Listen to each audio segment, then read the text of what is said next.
দীর্ঘ 17টি বছর আমরা বাংলাদেশের মানুষ আমাদের অধিকারের কথা বলতে পারি নাই। আমাদের দেশের মানুষের মানবতার অধিকার ছিল না, চিকিৎসার অধিকার ছিল না, একজন মানুষ তার বাঁচার অধিকার পায়নি। দীর্ঘ 17 বছর পীর সাহেব চরমনায়ের নেতৃত্বে দীর্ঘ সংগ্রাম আন্দোলনের মাধ্যমে পরিশেষে 5ই আগস্ট আমার এই বাংলাদেশে ছাত্র জনতার গণ অভ্যুত্থানের মাধ্যমে, তৌহিদি জনতা এবং দেশপ্রেমিক মানুষের অভ্যুত্থানের মাধ্যমে আমরা একটা স্বাধীন বাংলাদেশ পেয়েছি। ঠিক কিনা বলেন? আপনারা জানেন বাংলাদেশে আমার শায়েখের ঘাম যারা ঝরিয়েছিল, বাংলাদেশের জমিনে আমার শায়েখকে যারা রক্তাক্ত করেছিল, আমার শায়েখ সেদিন আমাদের একটা বার্তা দিয়েছিলেন।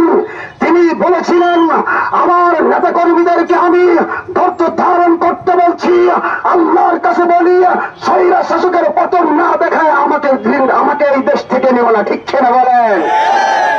আপনাদেরকে ছোট্ট একটি হাদিসে কুদসির অংশ শোনাই। বিশ্ব নবী আমার বলেন, আল্লাহ রাব্বুল আলামিন বলেছেন, মান আদালি ওয়ালিয়ান ফাকাদ আযানতুহু বিল হারব। যারা আল্লাহর ওলিদেরকে নিয়ে সমালোচনা করে, আল্লাহর ওলিদের সাথে শত্রুতা পোষণ করে, আল্লাহর ওলিরা বিরোধ থাকতে পারে, কিন্তু এই আল্লাহর ওলির আল্লাহ বিরোধ থাকে না। ঠিক কিনা বলেন? যার ফলশ্রুতিতে আমরা একটা ফলাফল দেখেছি, যারা এই বাংলাদেশে আলেম ওলামাকে তুচ্ছ-তাচ্ছিল্য করত, যারা এই বাংলাদেশের মানুষকে তুচ্ছ-তাচ্ছিল্য করত, যারা এই বাংলাদেশের মানুষদেরকে নিয়ে ছিনিমিনি খেলত, আল্লাহ পাক তাদের পদস্খলন ঘটিয়েছে। ঠিক কিনা বলেন? আমরা এবার একটা কথা বলতে চাই, আমার এই সোনার বাংলাদেশ আজ 53 বছর ধরে যারা আঙ্গুল ফলে কলা গাছ হয়েছে, দুর্নীতিতে যারা বারবার চ্যাম্পিয়ন হয়েছে, আমরা তাদের কথা ভুলি নাই। আর যারা বাংলাদেশের সমস্ত প্রশাসন সহ যাদেরকে লীগে রূপান্তরিত করেছে, আমরা তাদের কথা ভুলি নাই। সুতরাং বাংলাদেশে আর কোন মানব রচিত আইন চলবে না।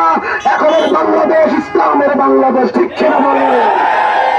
আগামী দিনের বাংলাদেশ পীর সাহেব চরমনায়ের বাংলাদেশ। সুতরাং পীর সাহেব চরমনায়ের হাতকে শক্তিশালী করতে হলে ইসলামী আন্দোলনকে এদেশের সংসদে যদি উঠাইতে হয়, আমাদের যদি রক্ত